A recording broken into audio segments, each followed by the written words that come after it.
Bismillahirrahmanirrahim. Assalamualaikum warahmatullahi wabarakatuh. Selamat pagi, salam sejahtera bagi kita sekalian. Jumpa lagi dengan Aang Munawar yang selalu memberikan inspirasi tanpa konspirasi atas produk, inovasi, dan teknologi yang dapat digunakan untuk meningkatkan nilai usaha. Saudara-saudara, ya, kalau kita lihat bahwa ya pada hari Sabtu kemarin tanggal 23 April telah dilakukan penutupan atas pembelajaran CEO pada BOM dan BOM 1 oleh Direktur Utama Holding Perkebunan. Nampaknya hasil dari pembelajaran 3 bulan berturut-turut yang diselenggarakan oleh PT LPPAN ini menghasilkan berbagai macam perubahan, terutama di beberapa CEO yang berhubungan dengan komoditas teh. Bagaimana sekarang CEO menilai bahwa protas itu perlu ada perubahan. Artinya sudah ada perubahan mindset di mana dulu lebih banyak ke kuantitas, sekarang ke kualitas. Kenapa? Karena ternyata saya mendapatkan info bahwa dengan kualitas yang saat ini harga sangat rendah, $1,3. Sedangkan harga yang wajar baik dalam negeri maupun ekspor itu bisa 2 sampai $2,5.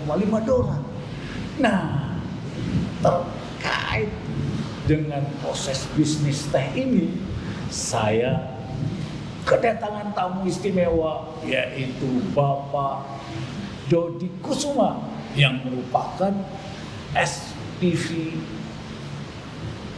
Marketing Komoditas. Assalamualaikum warahmatullahi wabarakatuh. Waalaikumsalam. Alhamdulillah.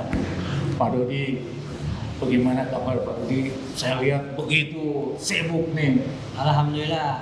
Semangat selalu. Wah, jadi kenapa saya Pak Dodi ini orang yang memahami proses bisnis teh dari on farm sampai off farm, sekarang ini di marketing. Nah, bagaimana sebetulnya Pak Dodi mengenai teh ini? Mangga. Terima kasih Pak. Pada kesempatan ini saya izinkan saya menyampaikan bahwa untuk komoditas teh ini adalah sesuatu komoditas yang terjadi surplus produksi dunia. Surplus. Sekitar 269.000 ton sampai mungkin juga ke arah 300.000 ton per tahun. Di dalam negeri sendiri, setiap tahunnya itu ada kelebihan produksi dari konsumsinya sekitar 50 sampai 60.000 ton. 50 sampai 60.000 ton. Iya. Bila mana tidak ada ekspor, Iya. dengan adanya ekspor, memang kelebihannya sekitar 8-10.000 ton saat ini. Iya. Selain itu, bahwa produksi teh Indonesia itu hanya 2% saja daripada produksi teh dunia. Wah. PTPN itu 0,8% dari PTPN-nya saja 0,8%. Iya. Artinya begitu ketatnya persaingan ataupun kompetisi di dalam pemasaran teh ini. Kita mungkin PTPN di PTPN 8 ataupun di PTP itu merasa besar karena menguasai 40% produksi teh nasional. Iya. Tetapi dengan kita tadi udah terlihat datanya lebih harus melaksanakan ekspor karena di dalam negeri itu tidak terserap dengan baik. Kita harus bersaing dengan negara-negara kompetitor yang luar biasa. Di situ ada Kenya, ada India, ada Sri Lanka, ada juga sekarang Vietnam yang begitu menggebu dalam pemasarannya. Sehingga memang bagaimana kita menciptakan keunggulan, bagaimana kita mempunyai nilai lebih supaya dilirik oleh para pembeli kita. Oke, nah sekarang Pak, sebetulnya kualitas seperti apa teh yang disukai atau dicari oleh para peminum, baik dalam negeri maupun luar negeri? Ya, memang kita sampaikan bahwa teh itu banyak jenisnya. Untuk teh PTPN sendiri 95% lebih ya, itu adalah black tea. Umumnya sekitar dari 50% itu 80%-nya, 85% adalah ortodok. CTC kekurangnya. Iya. Padahal varian teh itu begitu banyak, ada green tea, ada oolong, Iya. ada juga white tea sekarang saat ini, Iya. dan juga ada varietas ataupun variasi produk yang lainnya seperti instant tea saat ini, dan juga berbagai macam produk teh yang dikembangkan. Tetapi memang untuk konsumsi teh di dalam negeri, terus terang kita sendiri orang Indonesia itu meminum teh masih sekitar 360 gram, 360 gram per kapita per tahun. Kalau di luar negeri berapa, Pak? Di luar negeri itu ada yang sampai 2,5 kilo sampai 3,5 kilogram. Jauh ya. Ya, di Pakistan, di Rusia itu luar biasa besar, termasuk juga di Inggris. Sayangnya konsumsi yang kecil daripada rakyat Indonesia itu pun hanya teh yang seadanya gitu ya, kalau bisa disebut kualitas yang rendah. Orang Indonesia minum teh asal merah, tidak memperhatikan yang namanya aroma, yang namanya strength ataupun pungency daripada cita rasa teh. Nah, ini yang menjadikan punya PR lah kalau kita memang harus bagaimana menggenjot konsumsi teh di dalam negeri, mengkampanyekan bagaimana teh itu menyehatkan, teh itu menjadi gaya hidup seharusnya. Nah, sehingga memang jenis-jenis teh yang di Indonesia ini umumnya ya, walaupun sekarang udah ada sih yang secara tinggi, itu adalah yang dicarinya adalah yang teh yang murah, yang berkualitas rendah. Itu ya. Berbeda dengan teh yang di luar, inginnya yang namanya black tea benar-benar black, yang mempunyai juga cita rasa yang aroma bagus, yang mempunyai aftertaste yang bagus, dimana itu adalah selera yang artinya biasa. black tea ini pasar internasional juga masih menyerap. Harganya berapa? Black tea, premium black tea, semacam CTC Kenya, itu bisa diapresiasi sekarang $2,5 sampai $3 saja. $2,5 sampai $3. Betul. Juga ada ortodok lipitis yang diproduksi oleh Sri Lanka, itu bisa 4 sampai mendekati $5 pun ada. Seperti itu. Nah, ini ternyata ya. Nah, saya pikir yang namanya produk ini kan rangkaian akhir dari satu proses input ke output. Nah, bagaimana Pak menyiapkan produk-produk yang berkualitas tinggi, mulai dari aspek budidayanya, gimana tuh Pak? Ya, kita sebagai seorang kebun sangat memahami kaidah dasar daripada yang namanya kualitas. Kita meyakini 75% sampai 80% mutu itu adanya di kebun. Adanya di bahan baku. Pabrik mengolah itu hanya menjadikan potensi mutu yang ada di dalam bahan baku itu menjadi terwujud atau merusaknya pabrik itu. Ini Pak, kita harus menguliti ya, mulai dari aspek budidaya tadi, kemudian aspek pemetikan. SDM ini kan sangat penting. Apakah pemetik teh ini sudah paham apa yang harus dipetik gitu? Saya yakini sebetulnya, apalagi mereka itu sudah bertahun-tahun, sudah pernah menghasilkan juga teh PTPN itu pernah jaya, pernah unggul, dan terkenal. Nama-nama kebun itu sangat dikenal di luar. Ada yang namanya Malabar, Talun, Kayu Aro, dan sebagainya, itu begitu terkenal di luar negeri. Ini artinya ada sejarah mutu yang baik terhadap teh kita pada saat itu. Dan saya sendiri sebagai praktisi ketika di kebun itu telah mencoba ingin tahu sebetulnya karyawan ini pemetik ini tahu nggak sih mutu yang baik itu. Nah itu yang sebenarnya ketika kita mencoba berkomunikasi dengan mereka itu mengetahui sekali hafal mana pucuk yang harus dipetik, harus seperti apa standar pemetikannya, dan mana yang tidak boleh, mana yang mutunya jelek. Berarti harus back to basic dalam pemetikan. Ya, dalam artian back to basic ini tumbuhkanlah kembali kesadarannya bahwa yang berkualitas itu namanya pucuk itu hanya pucuk itu ujung ya. Ujung. Bukan yang di bawahnya. Kita sendiri udah punya standar sebetulnya. Pucuk dan pucuk peko dan 3 daun muda di atasnya. Jadi selama ini kira-kira menurut pandangan Bapak sudah sampai kemana itu yang dipetik? Sebetulnya kalau standarnya masih sama seperti dulu. Tapi mungkin ini dalam pelaksanaannya ini ketika ya apakah itu juga dengan alasan kekurangan tenaga kerja ataupun memang tekanan terhadap produktivitas yang harus tinggi dan hanya kesana saja arah pasarannya kita itu saya rasa yang harusnya 3 daun mungkin menjadi 4 daun, 5 daun ataupun mungkin lebih. Ini yang harus. Artinya peran dari mandor-mandor ini sangat penting ya untuk di dalam menentukan mutu pucuk. Betul.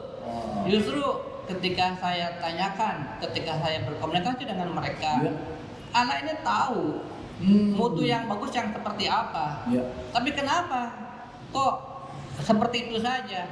Ya ternyata ya namanya manusia, sifat dasar manusia ketika dibiarkan itu seperti dibenarkan. Nah ini pembiaran ini menjadikan pembenaran dari hal-hal yang salah. Kemudian bagaimana pada aspek pengumpulan sampai pengangkutan, Pak? Gimana nih supaya produk menjadi lebih bagus? Iya betul. Jadi selain memang kita ketika pemetikannya sudah standar, yang namanya bahan baku itu kita usahakan dia adalah mulus, segar sebelum kita olah. Jangan sampai terjadi proses semacam proses pengolahan tergiling atau rusak sebelum diolah. Karena itu menyebabkanlah yang namanya kerusakan potensi yang baik daripada. Jadi saya suka ingat di perkebunan teh begitu dibawa kemudian kecapean didudukin ya atau itu nggak boleh Pak Dodi ya? Tidak boleh. Itu sebetulnya harus disadari, harus ditumbuhkan kesadaran bahwa itu adalah kalau orang Sunda bilang pameasan. Ini penting ya, mandor harus lebih ini. Kemudian pada saat pengangkutan dan diterima di pabrik, ini harusnya apa nih Pak yang harus dilakukan di pabrik? Di pabrik harus yakin ketika diangkut pun itu harus jangan ada ceceran-ceceran. Jangan dibiarkan ada yang namanya bahan baku itu bahan makanan, itu bahan minuman. Diperlakukanlah supaya jangan begitu saja jatuh di lantai ataupun di tanah, apalagi diperlakukan yang tidak baik. Kita perlakukan sebetul-betulnya dia adalah produk makanan. Wah ini ya, jadi aspek kepedulian dari semua unsur di tanaman dan pabrik ini sangat penting ya di dalam proses produksi teh yang bermutu tinggi. Nah kemudian setelah itu dalam proses produksi bagaimana Pak Dodi? Nah ini yang orang pengolahan ataupun orang teh harusnya hafal dan sampai sekarang masih melekat di kepala saya yang namanya mutu hasil jadi itu yang pertama. Apa yang mutu yang pertama diperhatikan adalah layuan. Nomor 2 layuan. Nomor 3 layuan. Jadi 3 layuan. Baru kesananya selanjutnya kalau layuannya sudah benar, itu akan memudahkan proses penggilingan, penggulungan, pembentukan size daripada teh, kemudian juga oksidasi enzimatis akan lebih merata dan lebih terukur dengan baik, terus sampai kepada proses pengeringan, proses sortasi. Jadi untuk menghasilkan layuan yang baik ini memang terus terang yang namanya orang pabrik teh itu harus memakai karunia dari Allah, diciptakan panca inderanya. Semuanya harus dipakai, matanya, rasanya, hidungnya, termasuk telinganya itu harus dimanfaatkan betul-betul sehingga sepenuh hatilah di dalam menjalankan proses pengolahannya. Jadi ternyata memang diperlukan akhlak. Ya. Jadi budaya akhlak di industri apapun, terutama di teh ini, wajib dilaksanakan. Nah, bagaimana dengan aspek-aspek yang berhubungan dengan antraquinon dan lain-lain? Bagaimana, Pak Dodi? Ya, kita membuat teh itu karena tadi begitu ketatnya persaingan yang sudah disampaikan. Bagaimana menciptakan keunggulan ini? Kita PTPN ini berkomitmen, Pak, untuk bisa memuaskan customer ataupun kita merebut pasar itu. Yang pertama memang quality daripada produk tersebut. Tetapi ternyata tidak cukup. Yang kedua itu di sana harus ada juga compliance. Compliance ini bagaimana produk kita bisa masuk diterima pasar. Ketika di Eropa, di situ ada persyaratan selain antraquinon tadi, Pak. Juga sekarang ada piridinolidin alkaloid dan juga MRL yang lain, termasuk dia harus sertifikat Rainforest Alliance. Ini kita harus penuhi gitu. Tidak cukup hanya dengan kualitas. Dan yang terakhir, yang ketiga, terhadap produk juga kita harus services yang baik terhadap para pelanggan kita. Tepat waktu ketika pengiriman, juga melayani dengan baik terhadap adanya komunikasi dari pembeli. Wah, kalau saya melihat memang Pak Dodi, holding sudah harus meletakkan benchmark di perkebunan teh yang terbaik, mulai dari bagaimana budidayanya, kemudian pemetikannya, kemudian pengangkutan, pelayuan tadi sama proses produksi, sehingga kan ini seeing is believing, ya. Jadi bagaimana nih Pak Dodi agar ke depan tehnya laku dengan harga yang tinggi? Jadi saya harapkan para insan pekebun itu betul-betul menyadari bahwa persaingan begitu ketat. Bahwa pembeli kita itu punya banyak pilihan. Kita itu hanya bagian kecil daripada teh dunia. Bagaimana kita bisa mengambil ataupun membuat tertarik daripada pembeli itu, sehingga yang namanya market oriented itu harus tertanam, harus dimiliki oleh setiap insan pekebun. Itu betulnya bukan hanya komoditi teh, tetapi memang untuk komoditi teh ketika terjadi oversupply, kurang demand, itu harus ada. Jangan asal jadi. Kita harus merubah mindset. Kalau dahulu kita menjual apa yang diproduksi, sekarang harus memproduksi apa yang dibutuhkan oleh pasar. Bah, ini luar biasa ya pertemuan dengan Pak Dodi ini. Jadi kita melihat bahwa CEO di PTPN ini sudah melakukan perubahan-perubahan, tapi ini juga harus diinternalisasi di semua pihak sampai ke pemetik, ya, sehingga kalau hasilnya hanya 60%, 70%, tapi harganya 3 sampai $5, kan sebetulnya malah lebih tinggi cuan yang dihasilkan oleh PTPN. Bagaimana Pak Dodi?